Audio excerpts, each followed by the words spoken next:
Sean todos bienvenidos a este espacio académico dedicado al análisis de los principios contables generalmente aceptados y de los principios deontológicos del contador. Somos el grupo 3, conformado por Amarilla Ganchoso, Josep Emanuel, Ayala Saltos y Lady Laita, Delgado, Inga, Melanie Joyce, Parra Guerrero, Mayerly Lisbeth, Silva Quiñones, Diego Ismael y quien les habla, García Quevedo, Luis Fernando. Estudiantes del tercer semestre de la carrera Contabilidad y Auditoría de la Universidad Técnica Estatal de Quevedo. Bajo la guía de nuestro docente, el ingeniero Paredes Gavilanes o Alberto Jorge, presentamos este episodio con el propósito de fortalecer la comprensión técnica y ética que sustenta la información financiera. Agradecemos su atención y damos inicio a este contenido preparado con responsabilidad, seriedad y rigor profesional. Como ya hemos mencionado, nuestro enfoque se centra en dos aspectos fundamentales para la práctica contable: los principios contables generalmente aceptados y los principios deontológicos que guían la ética profesional del contador. Los principios deontológicos del contador son fundamentales para asegurar una información financiera confiable y transparente, mientras los PCGA establecen las normas técnicas para registrar y presentar las operaciones. Los principios éticos guían al profesional a actuar con integridad y responsabilidad. Juntos garantizan una contabilidad clara, veraz y sustentada en valores profesionales. Como primer tema tenemos principios contables generalmente aceptados, también conocidos como los PCGA. ¿Qué son los PCGA? Los PCGA establecen la base técnica que todo contador debe seguir para elaborar estados financieros correctos y uniformes. Es decir, los principios contables generalmente aceptados son un conjunto de normas, reglas y conceptos básicos que guían cómo se deben registrar, clasificar, medir y presentar las operaciones económicas de una empresa. Su objetivo es que la información financiera sea clara, comparable, confiable y útil para la toma de decisiones. A continuación tenemos los 15 PCGA, los cuales son equidad, partida doble, ente, bienes económicos, moneda común, empresa en marcha, costo y gasto, periodo, devengado, objetividad, realización, prudencia, uniformidad, materialidad y exposición. A continuación veremos una breve explicación de cada uno de ellos. En primer lugar, tenemos la equidad. El principio de equidad establece que la información contable debe presentarse de manera justa e imparcial, sin beneficiar a ninguna de las partes. Su objetivo es asegurar que los estados financieros reflejen la realidad económica de la empresa de forma balanceada, para que propietarios, acreedores, empleados y demás usuarios puedan confiar en la información presentada. Partida doble. El principio de partida doble indica que cada transacción afecta como mínimo dos cuentas, manteniendo siempre la igualdad. Debe haber. Esto permite llevar un registro ordenado y preciso, mostrando el origen y el destino de cada movimiento contable. Ente. El principio de ente indica que la empresa y el propietario son entidades separadas, por lo tanto, sus cuentas no deben mezclarse. Esto permite que la información financiera refleje únicamente las operaciones del negocio. Como siguiente principio tenemos bienes económicos. Dice que solo se registran hechos que pueden ser medidos en términos monetarios. Es decir, la información que se registra en la contabilidad en este principio son los hechos económicos capaces de ser cuantificados, los cuales son bienes materiales o inmateriales que pueden ser evaluados en términos monetarios. Moneda común. Este principio dice que todos los registros deben expresarse en una única moneda oficial. Es decir, este principio establece que para registrar los estados financieros se debe tener una moneda común, la cual es generalmente la moneda legal del país en que funciona el ente. Empresa en marcha. Se presume que la empresa continuará sus operaciones en el futuro. Esto quiere decir que este principio presume que la empresa operará por un largo tiempo. Por esta razón, las cifras presentadas no están reflejadas en sus valores estimados de realización. Siguiendo con los principios contables generalmente aceptados, tenemos el costo y el gasto, que nos dice que los activos se registran por su costo histórico. Los gastos se reconocen cuando se consumen. Esto que nos puede llegar a concluir que este costo establece que los activos deben evaluarse con el costo de adquisición o producción.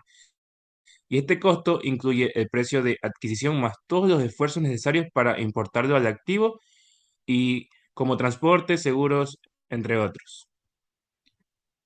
Tenemos el principio de periodo contable. Este establece que las actividades de la empresa deben dividirse en intervalos de tiempo, generalmente un año, para poder medir sus resultados.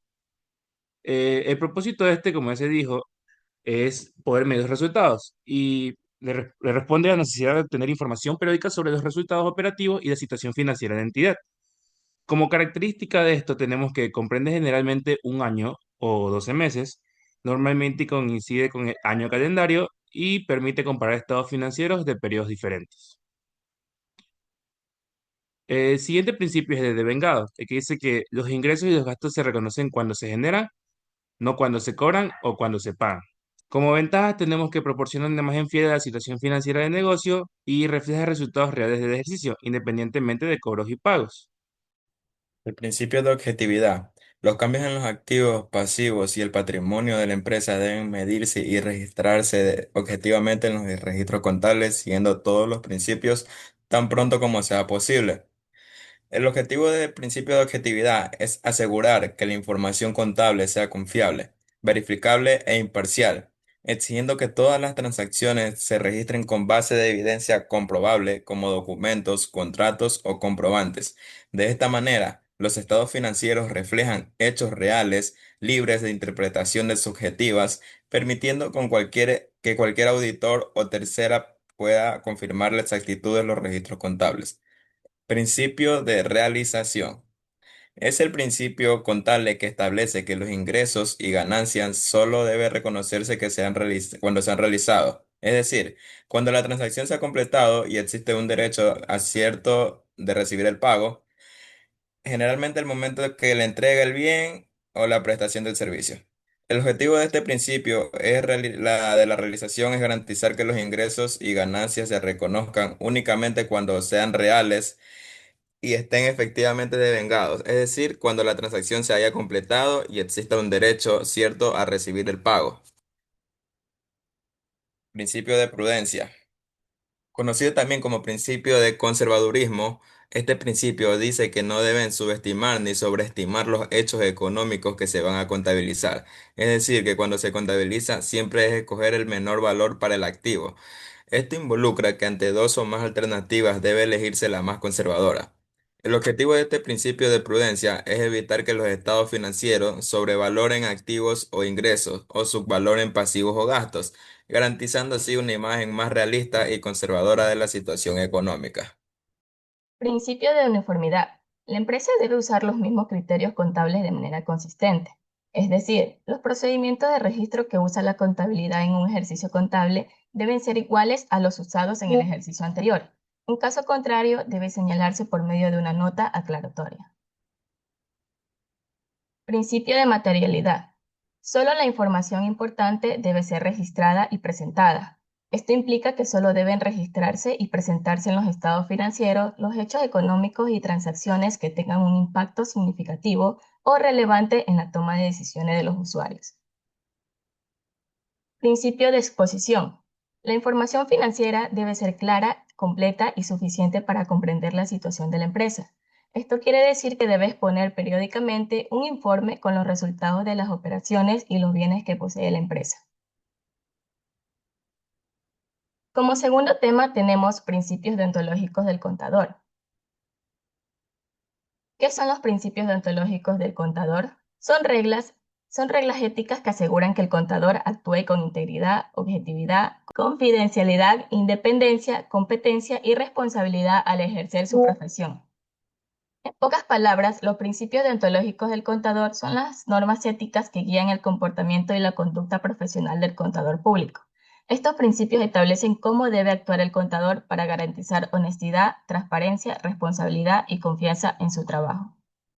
En la siguiente imagen se puede visualizar cuáles son los principios deontológicos que debe tener un contador, en los cuales incluye integridad, objetividad, confidencialidad, competencia, independencia y responsabilidad. En la integridad nos podemos percatar que habla sobre cómo el contador debe actuar siempre con honestidad, veracidad y rectitud en todas sus actividades profesionales. La integridad significa que sus registros y decisiones reflejan fielmente la realidad sin manipular la información para favorecer intereses particulares. Este principio es la base de la confianza que la sociedad deposita en la profesión contable. Continúo con el principio con la deontología de la objetividad. El contador debe realizar su trabajo sin prejuicios, favoritismos ni influencias externas que afecten su juicio personal. La objetividad garantiza que la información financiera se fundamente en hechos comprobables y no en opiniones personales. Continúo con confidencialidad. El contador está obligado a proteger y no divulgar la información financiera y administrativa del cliente o empresa sin autorización, y la confidencialidad fortalece la ética profesional y la confianza entre el contador y las partes interesadas. Prosigo con independencia, lo cual establece que el contador debe mantener libertad de criterio, evitando situaciones que comprometan su imparcialidad o generen conflictos de interés. La independencia asegura que los informes financieros reflejen la realidad sin influencias externas que puedan distorsionar la información. Competencia. Para esto, el contador debe poseer los conocimientos, habilidades y actualización profesional necesarios para realizar su trabajo correctamente. La competencia garantiza que las decisiones contables se tomen con base en técnicas adecuadas y normas vigentes, evitando errores que puedan afectar la calidad de la información.